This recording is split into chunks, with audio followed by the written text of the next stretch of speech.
물론 엘리어트 파동 이론이 모든 문제의 해결책을 제시하지는 못하지만, 다시 엘리어트 파동 이론이 모든 문제의 해결책을 제시하지 못하지만, 다시 엘리어트 파동 이론이 모든 문제의 해결책을 제시하지 못하지만, 다시 엘리어트 파동이 모든 문제의 해결책을 제시하지 못한다.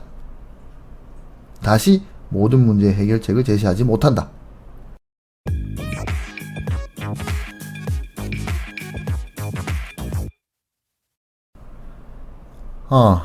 반갑습니다. 오늘부터 엘리어트 파동 이론에 대해서 강의를 하려고 합니다. 사실 개인적으로는 이 이론을 그렇게 좋아하지는 않습니다.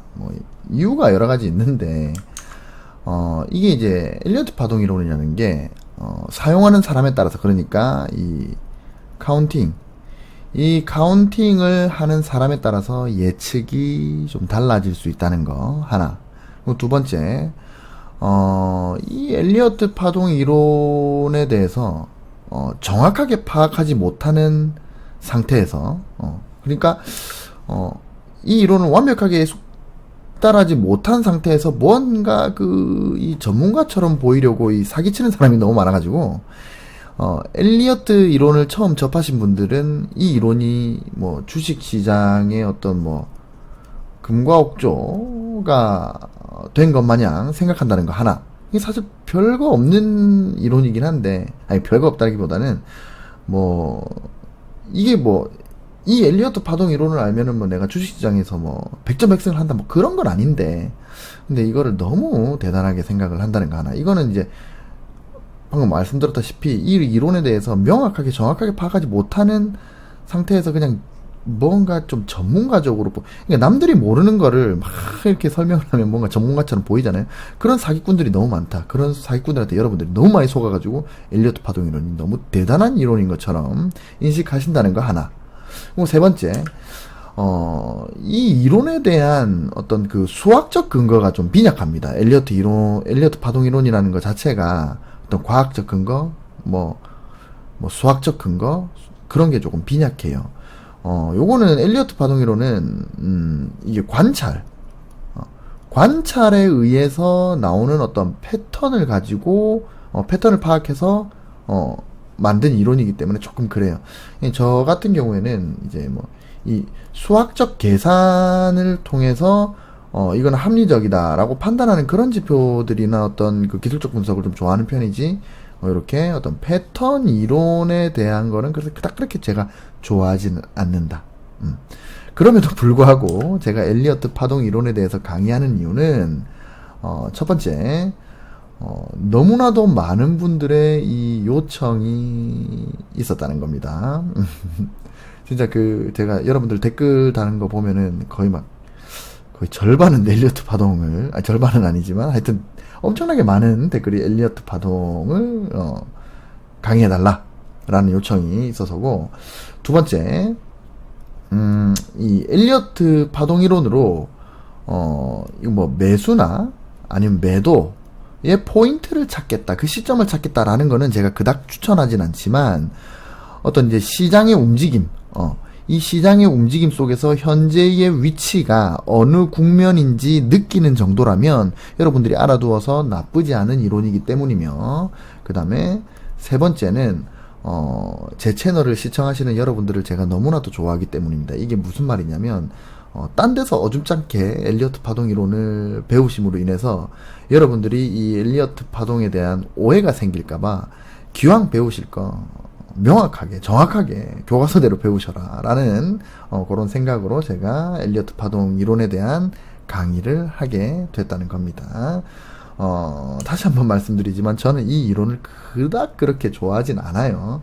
사실 저는 이 카운팅, 이 파동 카운팅을 굳이 하지 않아도 현재 시장의 위치가 이동평균선이라든지 일목균형표라든지 볼린저 밴드라든지 엔벨로프라든지 요런 것들 등등 어떤 이 수학적 계산, 수학적 계산에 의한 방법으로도 현재의 위치를, 시장에서 현재 시장이 어떤 국면에 있는지를 충분히 파악할 수 있다고 생각하는 사람입니다. 그렇기 때문에 이 이론을 굳이 제가 막 이렇게 막 찬양하거나 그렇진 않지만, 기왕 제가 시작하기로 한 이상 그 누구보다도 쉽게 그리고 명확하게 강의를 해 나갈 겁니다. 아시겠죠?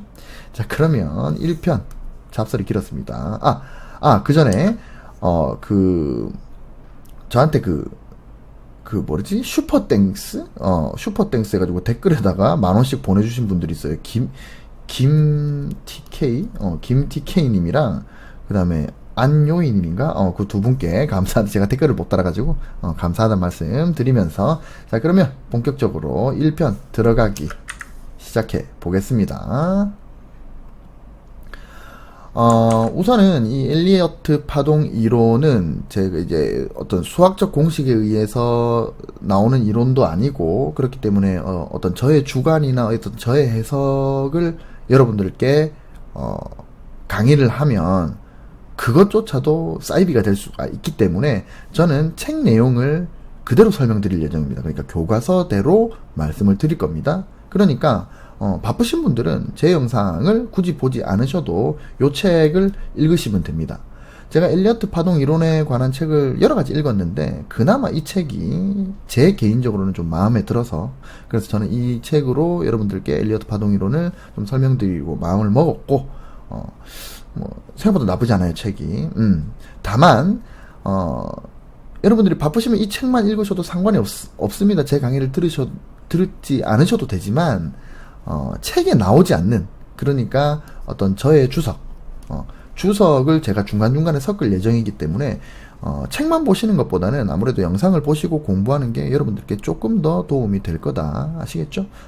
그리고 굳이 책을, 안 읽으실 분들은, 책을 사실 필요도 없습니다. 이 책을 사지 않으면, 그러니까 제가 여기 이레미디어 이 사람들이 저한테 돈을 주는 것도 아니고, 제가 책 공부를 하는 건 아니에요. 그러니까 책 사지 마세요. 책을 사실 필요도 없어요, 사실. 그러니까, 엘리어트 파동 이론에서 이 책에 대한 내용을 제가 설명을 드릴 거긴 하지만, 요 책을 굳이 사지 않으셔도 제가 중요하다고 판단되는 모든 부분들을 제가 언급하고 넘어갈 거기 때문에 굳이 책을 읽지 않으셔도 더 쉽게 이해를 하실 수 있다라는 걸 제가 자신합니다. 아시겠죠? 자, 오늘은 들어가기 시간이니까 편안하게 다음 장으로 넘어갑시다. 우선 프랙탈에 대해서 먼저 설명을 드릴 겁니다. 처음 들어보신 분들도 계실 거고, 이게 어떤 의미인지 아시는 분들도 계실 거예요. 일단 제가 여기 캡처를 해왔는데, 이 캡처한 내용은 그 편집인의 글에서 발췌한 내용입니다. 보시면 수년 전만 해도 시장이 자기 유사적인 패턴에 따라 움직인다는 생각은 상당한 논쟁을 불러일으켰다. 그러나 최근의 과학적 발견으로 자기 유사적 패턴이 금융시장을 포함한 복잡계의 근본적인 특성이라는 사실이 드러났다는 거예요. 그러니까 자기 유사적인 패턴이 복잡계의 근본적인 특성이라는 사실이 드러났다. 일부 복잡계는 성장과 정체 또는 하락을 반복하면서 비슷한 패턴, 이게 중요합니다. 비슷한 패턴의 규모가 커지는 단속적 성장을 한다. 자, 자연계는 이러한 프랙탈로 가득하며 20년 전에 이 책이 증명하고 60여 년 전에 엘리어트가 밝힌 대로 주식시장도 예외는 아니다. 자, 이렇게 적혀 있는 걸 제가 발췌를 해왔는데 상당히 중요한 내용입니다. 그러니까 엘리어트 파동의 근간이 되는 내용이라서 제가 가지고 왔습니다. 보면은 여러분들이 책 많이 읽으시는 분들은 한 번에 이게 독해가 가능하실 거지만 이제 요런 거에 익숙하지 않으신 분들은 뭔가 어렵습니다. 그죠? 일단은 제가 자기 유사적이라는 말부터 제가 이해를 해보겠습니다. 영어로는 여기 셀프 시밀러라고 되어 있는데, 이 시밀러라는 거는 바이오 산업에서 많이 쓰이는 말입니다. 셀트리온이 이 분야의 강자죠. 바이오 시밀러가 셀트리온이 가장 잘하는 어떤 그 사업 내용인데, 이 시밀러라는 말은 어떤 뜻이냐면 완벽하게 동일하지는 않다. 동일하지는 않다. 완벽하게 똑같진 않다. 하지만 모양이나 아니면 성격, 그리고 양에 있어서 유사하다. 그거를 시밀러라고 합니다. 그러니까 셀트리온이 어떤 걸 잘하냐면, 예를 들어서 외국계 어떤 기업이 뭐 A라는 약을 하나 개발했습니다. 신약. 자, A라는 신약을 개발을 했어요. 근데 이 신약은 바로 이제 신약이 개발되자마자 바로 특허를 걸죠. 그러면은 일정 기간 동안에 다른 기업들이 이거를 똑같이 만들 수가 없어요. 불법입니다.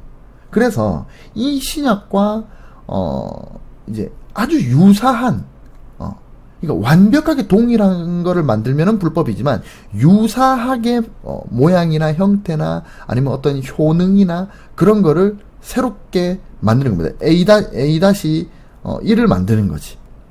근데 이 신약의 어떤 라이센스를 침해하지 않으면서 요거를 만들어서 이 신약보다 더 싸게 공급을 하는 겁니다. 요런 걸 이제 바이오 시밀러 대충 그렇게 얘기를 하는데, 그러니까 요 셀프 시밀러, 여기서 시밀러가 그런 뜻이다. 아시겠죠? 자, 그러면은 자기 유사적인 패턴에 따라 움직인다. 요 말은 무슨 말이냐면, 자, 어떠한 사건이 발생을 해요. 자, 사건입니다. 어떠한 사건이 발생을 하는데 이 사건이 또 다른 어떤 사건, 이 이전에 있었던 사건과 완벽하게 동일하진 않지만 유사한 패턴으로 움직인다는 말입니다. 그게 자기 유사적인 패턴에 따라 움직인다 라는 말입니다. 그러니까 시장이 자기 유사적인 패턴에 따라 움직인다는 말은 처음에 시장이 언젠가 요런 패턴으로 움직였어요.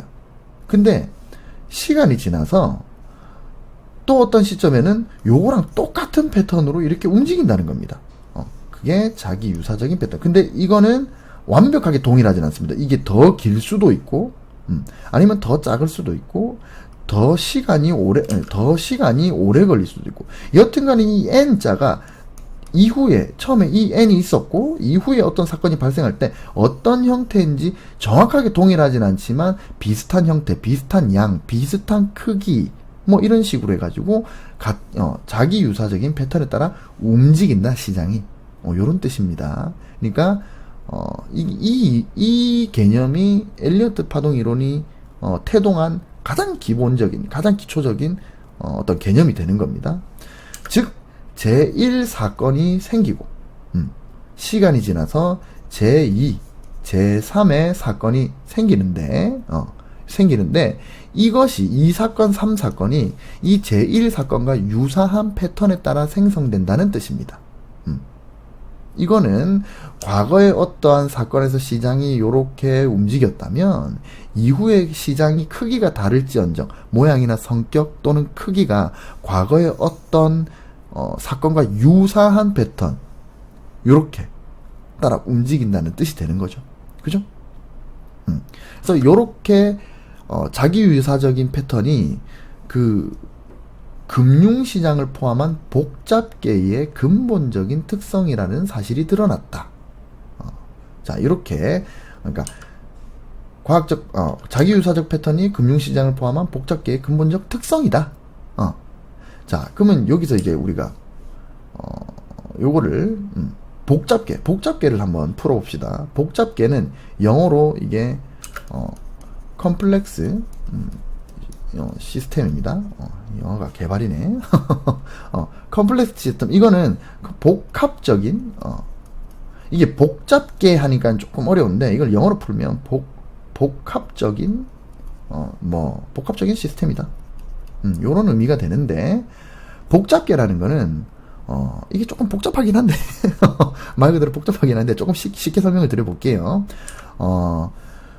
수많은 구성 요소들이 있습니다. 이렇게 수많은 구성 요소들이 이렇게 막 있어요. 이렇게 있는데 이 구성 요소들이 상호적인 관계를 통해서 이렇게 서로 막 이렇게 물고 물리는 거죠. 이렇게 서로 상호작용을 통해서 이 구성 요소들이 이 하나하나의 특성들이 있을 거 아니에요? 얘는 동그라미, 얘는 세모, 얘는 별, 얘는 네모, 이렇게 있는데, 얘들이 서로 상호작용을 하면서 또 다른 새로운 질서가 생기는 시스템. 요게 복잡계입니다. 요게 컴플렉스 시스템이에요. 자, 그러니까, 좀 더 쉽게 설명을 하면, 이게 뉴턴 역학을 얘기하려는 거 아니에요. 뉴턴 역학에서는 하나의 행동이 하나의 결과를 낳죠. 하나의 결과를 낳습니다. 그러니까 하나의 원인이 있으면 그 원인에 의한 결과가 이렇게 나오게 되는 거죠. 예를 들어서 골프공이 이렇게 있어요. 제가 골프공을 이렇게 팍 쳤단 말이에요. 쾅 치니까 이 골프공이 200m까지 날아갔다. 이게 이제 기본적인 뉴턴 역학이죠. 내가 공에 힘을 가했으니까 이게 몇 미터 날아갔다. 250m 날아갔다. 300m 날아갔다. 자, 그런데 복잡계는 요거랑 다른 겁니다. 복잡계는 어떤 주어진 원인이나 아니면 행동, 이게 복잡계에서는 주어진 원인이나 행동이 서로 간에 막 엄청난 상호작용을 통해서 이런 결과도 초래하고 이런 결과도 초래하고 이런 결과도 초래하고 여러 가지 결과가 초래된다는 겁니다. 그러니까 골프공을 치면은 내가 가한 힘만큼 나아가잖아요. 내가 200m를 나아가는 힘으로 쳤으면 200m를 날아가고 300m 치는 힘을 가했으면 300m가 날아가는데, 요거는 복잡계는 어떤 여러 가지 요소들이 상호작용을 하면서 똑같은 모습인데도 불구하고, 똑같은 요소들인데도 불구하고 어떨 때는 요런 모습이, 어떨 때는 요런 모습이, 어떤 때는 요런 모습이 이렇게 나타난다는 겁니다. 이게 복잡계예요. 1987년에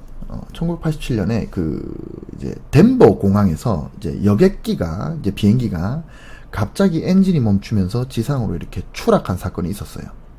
이제 그때 승객하고 승무원이 한 28명 정도 이렇게 사망하는 사고가 발생을 했는데, 조사를 해보니까 이 원인이 뭐였냐면, 추운 날씨로 이제 비행기가 이렇게 있잖아요. 그러면 이제 비행기 날개가 이렇게 있죠. 추운 날씨로 인해서 이 날개의 뒷부분에 결빙이 생긴 거예요. 결빙이.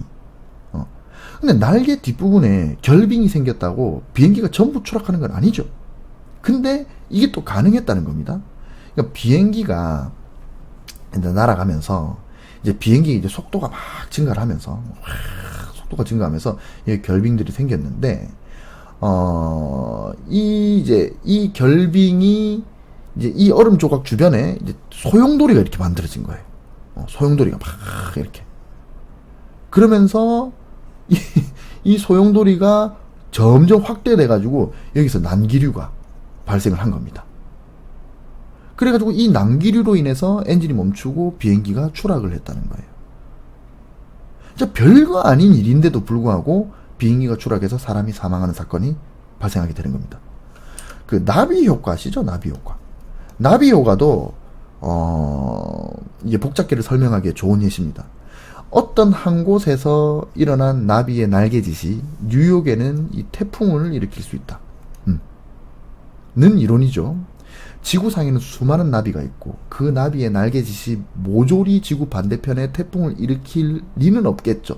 하지만 어떠한 하나의 나비의 날개짓이 또 어떤 조건들, 그 당시 어떤 조건들, 기압, 그 다음에 대류, 여러 가지들이 상호작용을 해서 뉴욕에 태풍을 일으킬 수 있다는 겁니다. 그죠? 그래서 이 나비의 날개짓이 다른 여러 가지 조건들과 상호작용이 되고, 또 그 어떤 현상이 또 다른 현상이랑 또 결합을 하고, 이렇게 복잡 다단한 상호작용을 통해서 새로운 현상이 일어난다. 이게 바로 컴플렉스 시스템, 즉 복잡계입니다. 그렇다면은 금융시장도 마찬가지겠죠. 수많은 시장 참여자들이 있어요. 진짜 정말 수많은 시장 참여자들이 있는데, 그 시장 참여자들 서로 이렇게 막 상호작용을 하면서 거기에 군중심리까지 상호작용을 하면서 새로운 결과가 매번 만들어집니다. 그죠? 어떨 때는 올랐다가, 어떨 때는 횡보했다가, 어떨 때는 내렸다가, 어떨 때는 올라갔다 내려가고, 어떨 때는 내려갔다 올라가고, 어떨 때는 막 지그재그로 가고. 그죠? 그래서 그 금융시장도 한 일종의 복잡계다 이 말입니다. 자, 근데 이 복잡계가 자기유사적인 패턴을 가진다는 거예요. 자, 여기 보시면 일부 복잡계는 성장과 정체 또는 하락을 반복하면서 비슷한 패턴의 규모가 커지는 단속적 성장을 한다. 자, 이렇게 되어 있습니다. 즉 자기 유사적인 이 패턴이 그 규모가 커지는 단속적인 성장을 한다는 겁니다. 자, 쉽게 말해서 금융시장을 포함한 이 복잡계는 서로 여러 가지 어떤 요소들과 서로 상호작용을 통해서 어떠한 새로운 현상이 나타나는데, 이 새로운 현상이 이전에 있었던 어떠한 패턴을 자기 유사적으로, 그러니까 비슷하게 정확하게 동일하진 않지만 어떤 크기나 양이나 어떤 그 패턴이 자기 유사적인 모양으로 얼마 동안의 시간 간격을 두고 되풀이하면서 성장을 해나간다. 이제 단속적이라는 거는 이제 쉽게 말하면 간헐적, 간간히 라는 뜻이거든요. 간간히 그렇게 새로운 현상이 처음에 있었던 어떤 현상을 자기 유사적인 어떤 패턴으로 점점 커져간다. 요 말입니다. 이것을 프랙탈이라고 합니다. 그리고 자연계는 이런 프랙탈로 가득하다. 자, 쉽게 말해서 이런 겁니다. 어떠한 결과, 이렇게 움직인 시장이 있다. 근데 여기를 확대를 해보니까 여기에 요런 사건이 있었다. 자, 여기 어떤 시장이 이렇게 엄청나게 큰 이런 사건이 있었는데 여기를 확대해보니 요런 사건이 있었다 이 말입니다. 여기를 확대해보니 이런 사건이 있었다. 그래서 자기 유사적으로 어떠한, 이게 제2 사건이라면 이전에 제1 사건이 있었는데 이 제1 사건의 모양을 보니 제2 사건 이 큰 모양의 축소판이 여기에 있더라. 이게 프랙탈입니다. 자, 그렇다면 우리가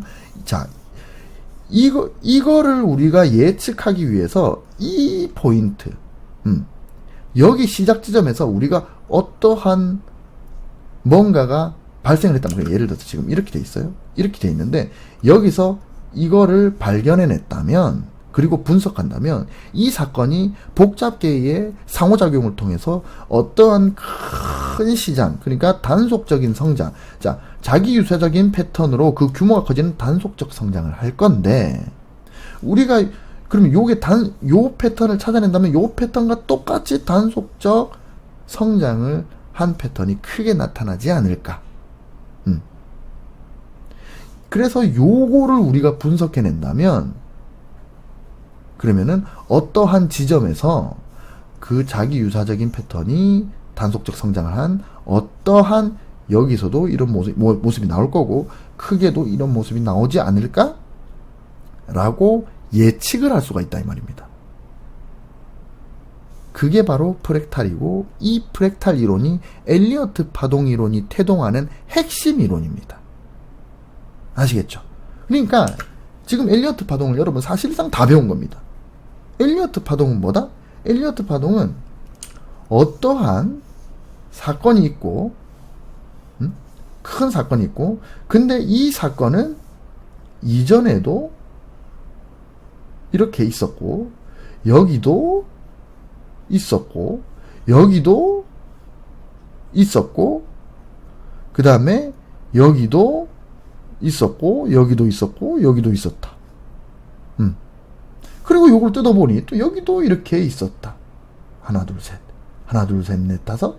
하나, 둘, 셋. 하나, 둘, 셋, 넷, 다섯. 하나, 둘, 셋. 요것도 뜯어보면 하나, 둘, 셋, 넷, 다섯. 하나, 둘, 셋. 하나, 둘, 셋, 넷, 다섯. 하나, 둘, 셋. 이게 엘리어트 파동 이론입니다.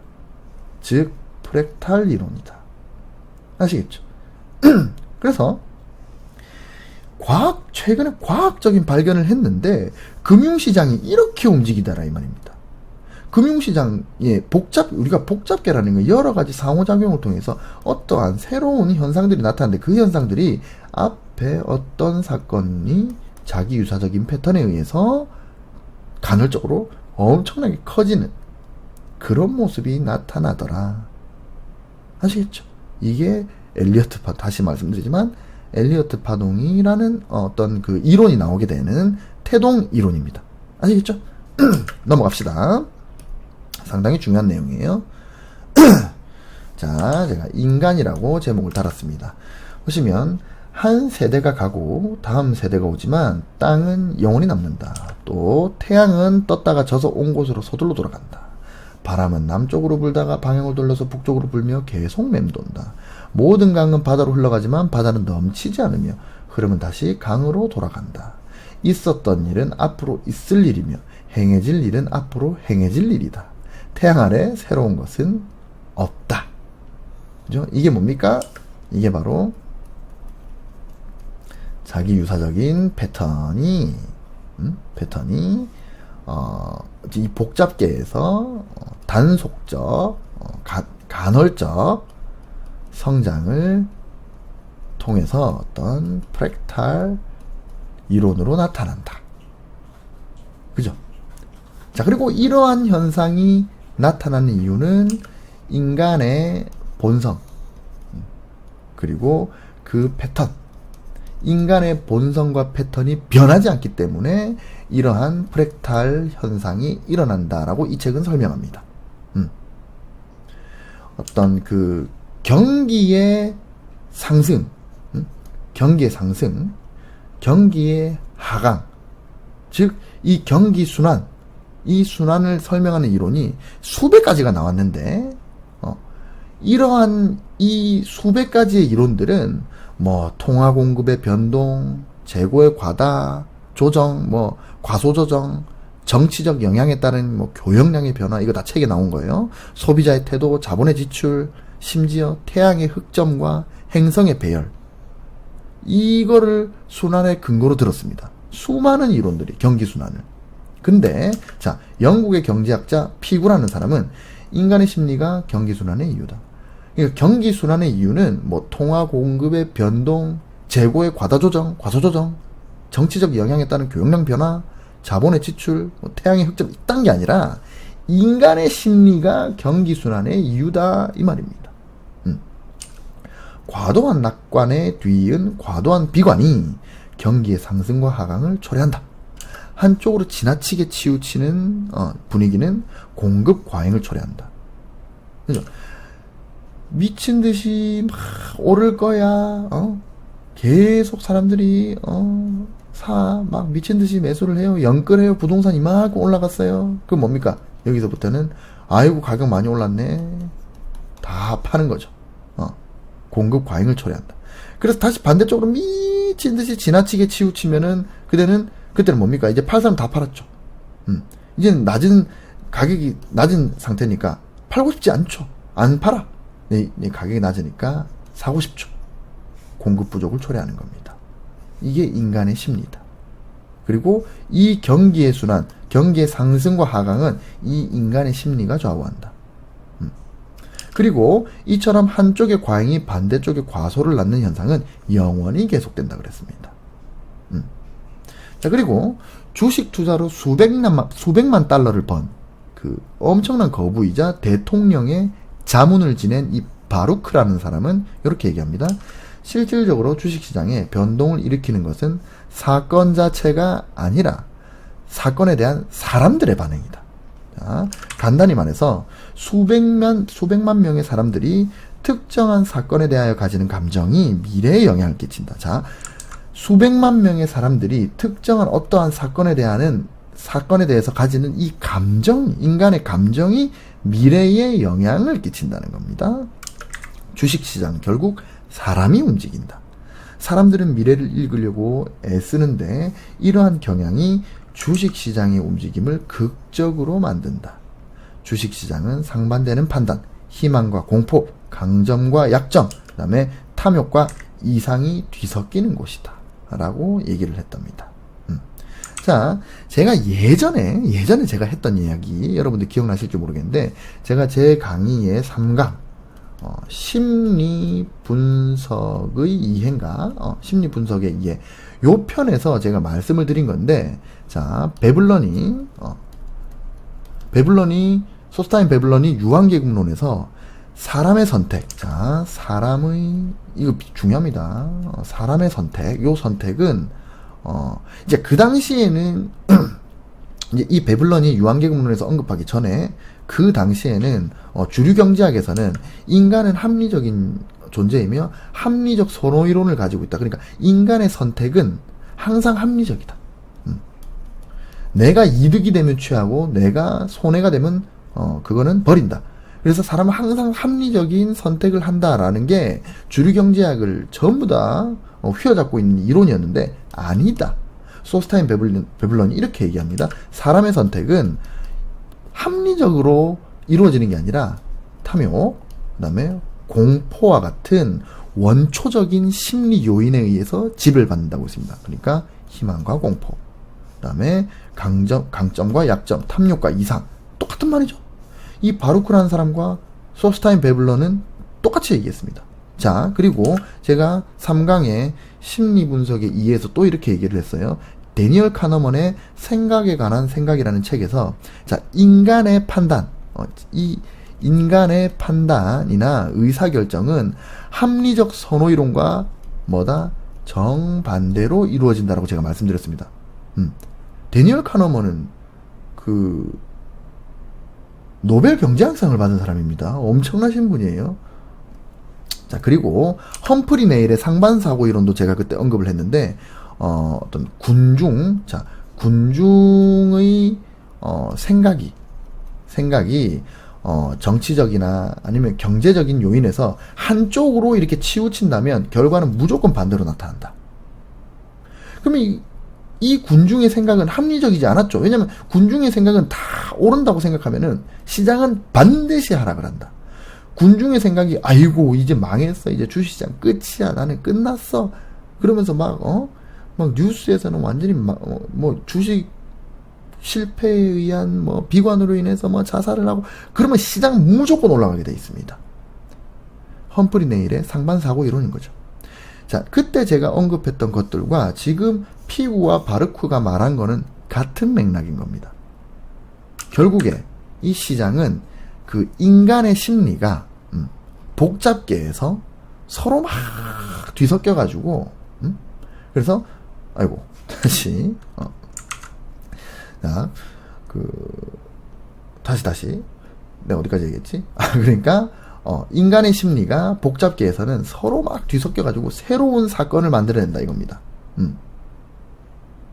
근데 그 인간의 심리는 그 어떤 합리적 선호이론이나 이런 게 아니라, 합리적 선호이론이나 이런 게 아니라 어떤 공포, 탐욕, 그 다음에 과도한 비관, 낙관, 이런 걸로 인해서 복잡계의 어떤 새로운 현상이 나타난다는 겁니다. 자, 이게 제가 여담인데, 여러분들 이제 주식을 하다 보면 이런 얘기를 하는 사람들이 대단히 많습니다. 결국 주식 시장은 재료지, 뉴스지, 이런 얘기 많이 들어보셨죠? 자, 어떤 주식이 이렇게 상승을 했어. 이거는 어떤 뉴스 때문이야?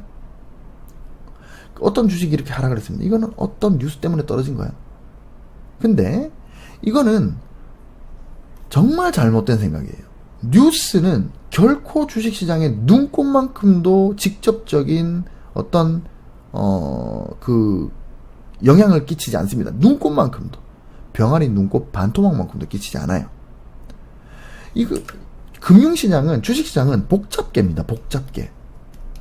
어떠한 뉴스가 나왔다고 해도 이 뉴스가 다른 어떠한 사안들, 군중들과 투자자들, 그 다음에 기관 투자자들, 외국인 투자자들, 그리고 이 뉴스뿐만이 어떤 경제 상황, 여러 가지가 복합적으로 이루어져서 하나의 새로운 현상을 만드는 복잡계다 이 말입니다.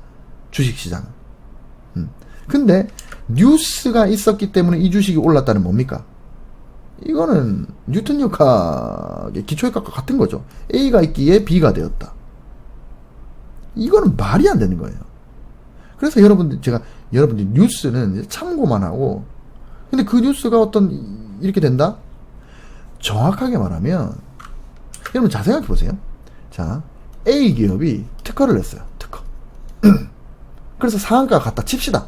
자, A 기업이 특허가 났고 그게 뉴스가 떠서 자, 상한가를 갔다고 쳐보자고요. 자, 근데 B기업이 있습니다. B기업, 며칠 뒤에 B기업도 똑같이 특허를 냈어요. 그리고 뉴스가 떴어요. 근데 얘는 왜 상한가 안 가지? 얘는 오히려 하락하지? 그죠? 만약에 뉴스가 가격에 영향을 줬다면 이 뉴스도 당연히 가격에 영향을 줘야 되는 겁니다. 그게 합리적인 사고죠. 근데 어떤 뉴스는 가격에 반영이 되고 어떤 뉴스는 가격에 반영이 안 된다? 말이 안 되는 겁니다. 여러분, 그래서 뉴스는 가격에 직접적으로 영향을 끼치지 않는다는 겁니다. 어떤 기업은 별것도 아닌 뉴스에도 가격이 미친 듯이 올라요. 진짜 별것도 아닌 뉴스인데 가격이 미친 듯이 오릅니다. 근데 이 A기업은 그런데 이 B기업은 어마어마하게 큰 계약을 체결하고 공급 계약을 하고 단일 공급 계약하고 영업이익률도 A기업에 비해서 훨씬 높고, 근데 퍼나 PBR도 엄청 낮고 엄청 저평가돼 있어. 근데 얘는 미친듯이 오르는데 얘는 오히려 떨어져. 왜 그렇죠? 오히려 이 기업이 B기업이 A기업보다 훨씬 뉴스가 좋은데? 결국에는 이 A기업의 상한가는 뉴스가 가격을 상승시킨 게 아니라 그 뉴스를 접한 인간들이 어떠한 반응이 서로 복잡계에서 미친듯이 상호작용을 해서 올라간 거라 이 말입니다. 그러니까 뉴스가 떴기 때문에 가격이 올라갈 거야 라는 말은 거짓이고, 뉴스가 떴는데 그 뉴스에 사람들이 어떻게 반응하는지까지 봐야 이게 올라갈지 안 올라갈지를 결정할 수 있다는 겁니다. 아시겠죠? 그래서 좋은 뉴스가 뜨면 가격이 오른다는 거짓입니다.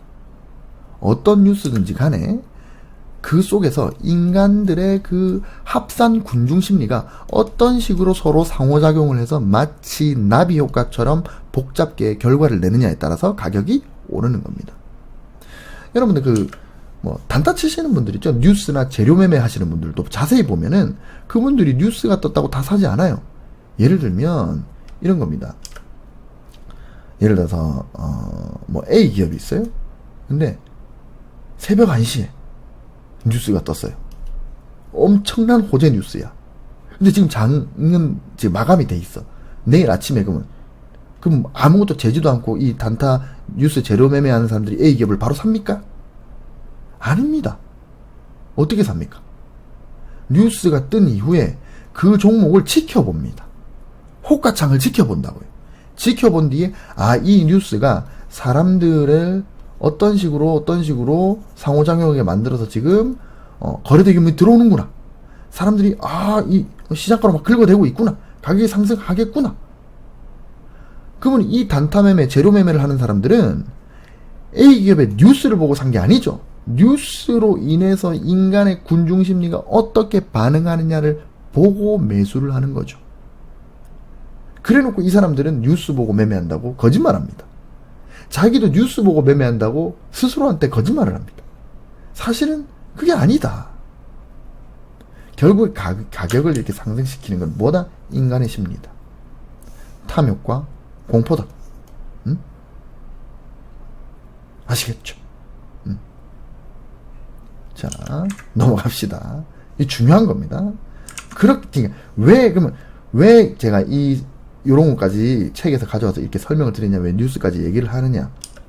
결국에는 인간의 어떤 그 패턴, 성향은, 아까 제가 뭐라 그랬죠? 인간의 본성은, 인간의 패턴은 변하지 않는다. 그렇기 때문에 프랙탈 효과가 계속 발생을 한다. 영원히. 그 말입니다. 이 인간의 어떠한 그 성향, 패턴, 그 본성은 요렇다. 이거에 의해서 시장이 움직이기 때문에, 그렇기 때문에 프랙탈 이론이 유효하다라고 이 책은 얘기하고 있는 겁니다. 아시겠죠? 자, 정리합니다. 자, 금융시장은 수많은 사건들이 서로 상호작용을 해서 새로운 사건이 형성되는 복잡계다. 자, 금융시장은 복잡계입니다. 컴플렉스 시스템. 그죠? 자, 이 복잡계는 자기 유사적인 패턴이 만들어진다. 기억나시죠? 그리고 이 패턴은 성장과 정체 또는 하락을 반복하면서 비슷한 패턴이 그 규모가 커지는, 이게 중요한 겁니다. 단속적 성장을 한다. 이게 나왔으면 결국 이것도 뭡니까? 자, 3, 4, 5 하나 둘 셋 이거면 이것도 하나 둘 셋 여기다 그럴까? 1, 2, 3, 4, 5 하나 둘 셋 이렇게 나왔다면 그럼 그 다음도 뭡니까? 하나 둘 셋 넷 다섯 하나 둘 셋 이렇게 나오는 거고, 이것도 이 전체가 하나의 파동, 큰 파동이 돼서 하나 둘 셋 이렇게 간다는 겁니다. 비슷한 패턴이 규모가 커지는 단속적 성장을 한다. 이거를 프랙탈이라고 한다. 프랙탈이 정확히 이거죠. 자, 이런 모양이 나왔다면 이 앞에 이거의 확대한 부분이 이렇게 나온다는 겁니다. 결국에는 어떠한 사건은 그 사건 속에서 그거를 확대를 해서 현미경으로 자세히 들여다보면 이런 작은 사건이 있었다. 아시겠죠? 그리고 엘리어트 파동 이론은 이 프랙탈 이론을 기반으로 만들어진 이론이다. 아시겠죠? 이 이론의 핵심은 시장은 프랙탈로 가득하고 복잡계의 상호작용, 자, 금융시장은 복잡계라 그랬죠? 복잡계의 서로의 무수한 요소들의 상호작용을 통해서 어떠한 움직임이 나타날 건데, 그 움직임은 시작 지점의 어떠한 작은 패턴과 유사하면서, 그러면서 간헐적 성장을 한 큰 움직임이 될 것이며, 자, 시작 지점의 작은 패턴을 분석해낸다면 큰 움직임도 예측할 수 있다. 이게 이 이론의 핵심인 겁니다. 자, 이러한 현상이 나타난 이유는 결국 시장은 인간의 본성에 의해서 형성이 되고, 이 본성은 아까 말씀드렸던 데니얼 카너먼이 말했고, 베블런이 말했고, 피구가 말했고, 바루크가 말했고, 그 다음에 험프리 네일이 말했던 이 인간의 본성, 탐욕, 공포, 그 다음 여러가지 강점, 약점, 그런 것들의 이 인간이 가지는 본성이나 패턴은 변하지 않기 때문에 이러한 현상이 끊임없이 나타난다. 영원히 나타난다. 아시겠죠? 엘리어트 파동이론은 인간의 변하지 않는 이 본성으로 인해서 그 크기가 크든 작든 끊임없이 하나의 현상이 반복되고, 그 현상을 통해서 이후의 시장의 움직임을 프랙탈 이론의 눈으로 예측하는 게 핵심인 겁니다. 자, 그러면서 저자 노트에 이렇게 이제 덧붙입니다. 물론 요거는 일부러 제가 이제 가져온 거예요. 물론 엘리어트 파동 이론이 모든 문제의 해결책을 제시하지는 못하지만, 다시 엘리어트 파동 이론이 모든 문제의 해결책을 제시하지 못하지만, 다시 엘리어트 파동 이론이 모든 문제의 해결책을 제시하지 못하지만, 다시 엘리어트 파동이 모든 문제의 해결책을 제시하지 못한다. 다시 모든 문제의 해결책을 제시하지 못한다. 금과 옥조가 아니라는 말입니다. 하지만 인간의 행동, 특히 시장 행동을 좌우하는 심리를 이해하는데 중요한 관점을 제공해 줄 것이다. 자, 뭐라 그랬습니까? 지금 저자 노트에서, 이 책의 저자는 콜린스입니다. 콜린스하고 또 두 분, 이렇게 해가지고 세 분이 이 책을 이제 적은 거예요. 콜린스는 뭡니까? 엘리어트라는 사람이 콜린스 밑에서 주식을 했죠. 콜린스의 어떤 개인 기술적 분석가였죠. 그러니까 콜린스가 엘리어트를 제외한 지구상의 그 어떤 인간보다도 엘리어트 파동 이론에 대해서 가장 잘 아는 사람입니다. 근데 그 콜린스가 이렇게 얘기를 한다고요. 물론 이게 콜린스가 한 말은 아닌 것 같은데, 하여튼 같이 책을 만들었으니까 이 저자 노트에 이렇게 적었다는 말은 콜린스도 이 말을 동의한다는 얘기겠죠. 자, 시장 행동을 좌우하는 심리, 인간 행동, 그러니까 시장 행동을 좌우하는 인간의 심리를 이해하는 데 도움이 된다. 그러니까 이 엘리어트 파동 이론은 이 파동 이론으로 인해서 매수와 매도를 하는 이론이 아니다, 이 말입니다. 인간의 심리를 파악하는 이론이다. 모든 문제의 해결책을 제시는 못하지만 시장에서 인간의 행동, 그래서 나타나는 시장의 행동, 그거를 좌지우지하는 심리를 이해하는 관점을 제공해준다. 아시겠죠? 그러니까 제가 아까 말씀드렸다시피 엘리어트 파동 이론이 투자의 이 금과 옥조가 아니다라는 겁니다. 세상의 100%는 없다 이 말입니다. 막말로 엘리어트 파동 이론이 완벽한 이론이었으면 이 세상 모든 사람들이 엘리어트 파동 이론으로만 주식을 하겠죠. 기관 투자자가 뭐 필요 있습니까? 메리츠 증권, 삼성투자증권, 미래에셋증권, 농협증권, 그런 증권회사들이 뭐가 필요 있어요? 엘리어트 파동 이론으로 부동산도 엘리어트 파동 이론으로 하고 주식시장도 엘리어트 파동 이론으로 하고 그렇게 하면 되는 거지. 이게 진짜 100% 완벽한 이론이면 세상에 돈 못 벌 사람이 없다 이 말입니다. 생각보다 그렇게 어려운 이론도 아닌데. 그래서 엘리어트 파동 이론에 대한 여러분들의 어떤 엄청난 기대는 살짝만 접어두시고 그저 우리의 시야를 조금 더 넓혀주는 정도의 이론일 뿐이다 라고 여러분들이 인식을 하고 공부를 하시면 저는 좋겠습니다. 아시겠죠?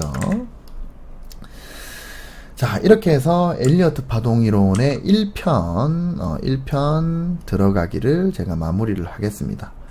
다음 시간부터는 이제 본격적으로 파동 이론에 대해서 제가 다룰 거니까 여러분들 많은 사랑과 관심 부탁드립니다. 자, 그러면 오늘 공부하신다고 고생 많으셨어요. 잘 자, 안녕.